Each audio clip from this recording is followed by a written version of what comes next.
احادیث بھی independent source ہے دین کا. اس کے بعد یہاں بھی نہیں رکا جاتا, کہا جاتا ہے کہ اجماع بھی ایک سورس ہے دین کا, یعنی کہ اگر سارے میجورٹی کسی بات پہ متفق ہو گئے تو وہ سورس بن گیا. ہم آئیں گے اس کی ڈیٹیلز پہ بفور یو اسٹارٹ تھنکنگ کہ جی ہاں اس کے حق میں تو یہ حدیث ہے یا یہ ورس ہے. اچھا, اجماع کے بعد پھر سوچا جاتا ہے کہ قیاس بھی, کہ بڑے بڑے لوگوں نے جو بیٹھ کے قیاس کیا, ایز ان کیا thinking they thought about it, کہ ایک سچویشن کو لیا اور دوسری پہ اپلائی کیا, اس کو بھی کہا جاتا ہے کہ یہ بھی دین ہے. ٹھیک ہے, اب یہ 1 2 3 4 5 ذرائع ہیں جس کے اوپر ہماری اسلامی فقہ کھڑی ہے, جورسپروڈنس کھڑی ہے, اسلامک تھاٹ کھڑی ہوئی ہے.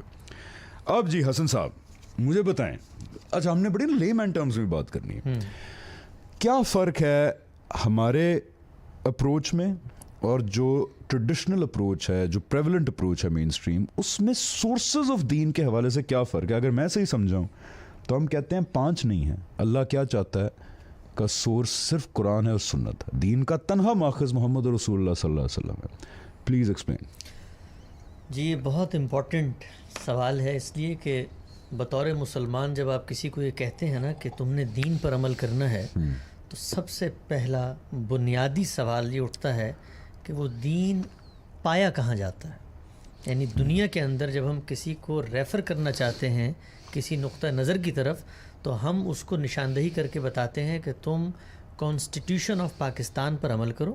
تو وہ کانسٹیٹیوشن آف پاکستان ایک کتاب کی صورت میں لوگوں کے درمیان متفق علیہ, یعنی لوگ اس پر سب کے سب مانتے ہیں کہ یہ ایک بنیادی دستاویز ہے جس کو ہم نے ماننا ہے.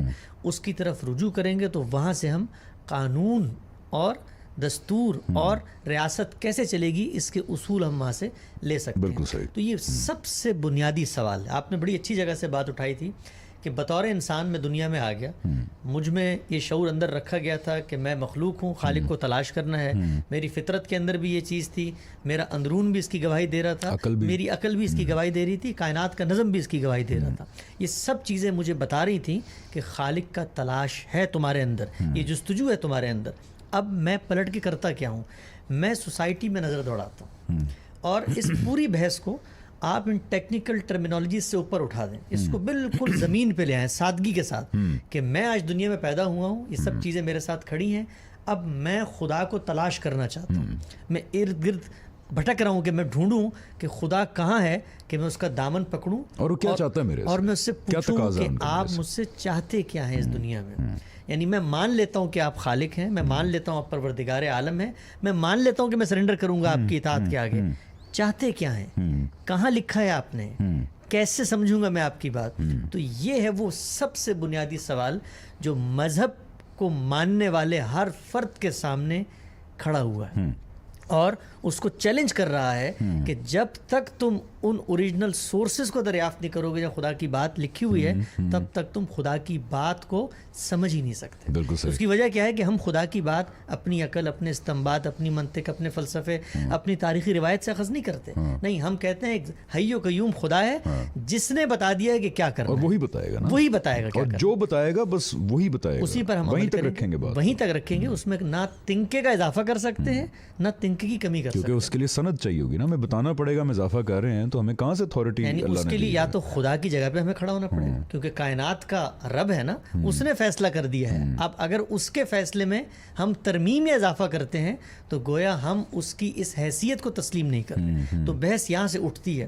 اٹھنے کے بعد میں معاشرے میں ارد گرد دیکھتا ہوں, مجھے مختلف نقطہ نظر ملتے ہیں. ایک نقطہ نظر مجھے مذہبی روایت کا ملتا ہے. مذہبی روایتیں اس معنی میں کہ لوگوں کی ایک بڑی تعداد جو تاریخ سے ایک نیریٹو لے کر آ رہی ہے, وہ مجھے بھی پکار کے کہتی ہے کہ آؤ ہمارے پاس بھی خدا کا ایک پیغام ہے, ہم نے بھی جان لیا ہے کہ خدا یہ بات کہتا ہے. تو پہلا سوال میرے سامنے جو اٹھتا ہے وہ یہ کہ یہ خدا جو تمہیں کہتا ہے, میں کیسے یقین کروں کہ یہ وہی بات ہے جو خدا نے تم تک پہنچائی. ٹھیک ہے, ایک سیکنڈ پاز. یعنی کہ جب مجھے ایک عام آدمی کو بتایا جائے گا کہ خدا یہ چاہتا ہے, یعنی خدا نے اس کتاب میں سب باتیں لکھ دی ہیں. لیکن اس کو گلوبل لے جائیں, یعنی کرسچن کہتا ہے کہ میں بتاتا ہوں خدا کیا کہتا ہے, اچھا ہندو کہتا ہے میں بتاتا ہوں خدا کیا کہتا ہے, دنیا کا ہر ریلیجن لے لیں, اس وقت میرا خیال ہے کچھ 4000 کے قریب مذاہب دنیا میں ایگزسٹ کرتے ہیں. الہامی مذاہب بھی ہیں, صوفی مذاہب بھی ہیں, بہت سارے مذاہب ہیں. ہر بندہ کلیم کرتا ہے, ہم بتاتے ہیں خدا کیا کہتا ہے. تو یعنی کہ ایک نیوٹرل انسان اس دنیا میں آنے کی حیثیت سے پھر میں پوچھوں گا نا کہ اچھا میں سنتا ہوں آپ کی بات کہ خدا کیا چاہتا ہے, پہلے مجھے یہ بتائیں کہ یہ خدا کی بات کیسے ہے. ہاں یعنی خدا, آپ نے کہا کہ یہ پہلے question ہوگا. خدا کی بات ہے, تو میں کہوں گا کہ یہ خدا جو ہے کہیں زمین پہ اترا تھا, آپ کی اس سے ملاقات ہوئی تھی, اس ملاقات کی کوئی آپ کے پاس ایویڈنس ہے؟ کیونکہ میں بات پہ تو بعد میں جاؤں گا, ملاقات کی ایویڈنس بالکل میں تو پہلے اس بات پر جاؤں گا کہ یہ جو بات آپ جس کے حوالے سے کر رہے ہیں ٹھیک ہوگا, اس کو تو پہلے پروف کریں. اچھا یہاں تک آ گئے, یہاں تک آ گئے نا ہم. اس کے بعد جو سب سے بڑا پروف ہمیں اس بارے میں کہ یہ جو ڈاکومنٹ ہے یہ اللہ تعالیٰ نے حوالے کیا تھا ہماری سوسائٹی کے, اس کا پروف ہمیں چاہیے. اس کے بعد ہم اس ڈاکومنٹ کو کھولیں گے. رسالت.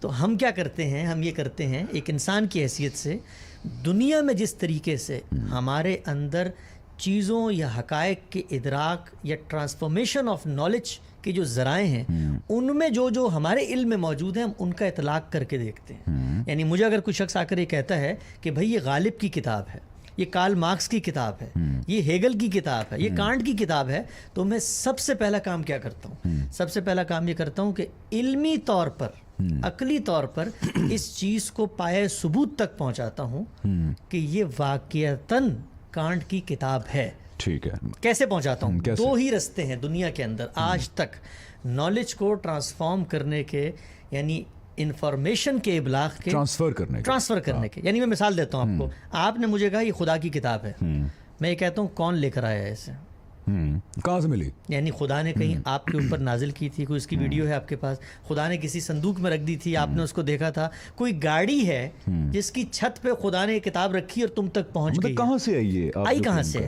تو اس کا جواب پڑھنے سے پہلے پڑھنے تو بات کی بات ہے, پڑھوں گا تو میں تب اس کو کہ جب یہ ثابت ہو جائے گا کہ خدا کی کتاب. پڑھنے کے لیے تو بہت ساری کتابیں دنیا کے اندر نا, یعنی کہ ہر ریلیجن کی اپنی کتاب ہے, مینیوسکرپٹس ہیں. تو یہ بہت امپورٹنٹ بات ہے بیسک لیول پہ کہ جب بھی کوئی آپ سے کہے یہ خدا کی بات ہے, اندر جھانکنے سے پہلے کہاں سے آئی. میں تو کانٹینٹ پہ جاؤں گا ہی نہیں ابھی پہلے بات ہے کہاں سے آئی. یعنی مجھے تو یہی دعوت فلسفی بھی دے رہے ہیں, یہی دعوت حکماء بھی دے رہے ہیں, یہی دعوت صوفیاء بھی دے رہے ہیں, آؤ ہماری کتابیں پڑھو, اس میں بڑی دانا اور بڑی حکمت کے موتی ہیں. میں تو ان کی طرف التفات بھی نہیں کروں گا, کیونکہ اگر میں خالق کو مان چکا ہوں تو پہلے ثابت کریں کہ خالق نے یہ کتاب مجھ تک پہنچائی. بالکل. اب ہوتا کیا ہے, جو مذہب کی روایت ہے جس کو ہم مانتے ہیں وہ ہمیں یہ کہتی ہے کہ دیکھو علم اور عقل کے مسلمات پہ جس طرح تم حقائق کا ادراک حاصل کرتے ہو, آؤ میں تمہیں اسی دنیا میں لے جا کر یہ ثابت کر کے دکھاتا ہوں کہ یہ کتاب میں نے گھر پہ نہیں بنائی, یہ کتاب صدی 2 صدی پہلے کسی نے خود سے نہیں لکھ لی, یہ کتاب ایک شخص نے ہمیں دی تھی اور وہ شخص ہی دعویٰ کرتا تھا کہ وہ خدا کا پیغمبر. میں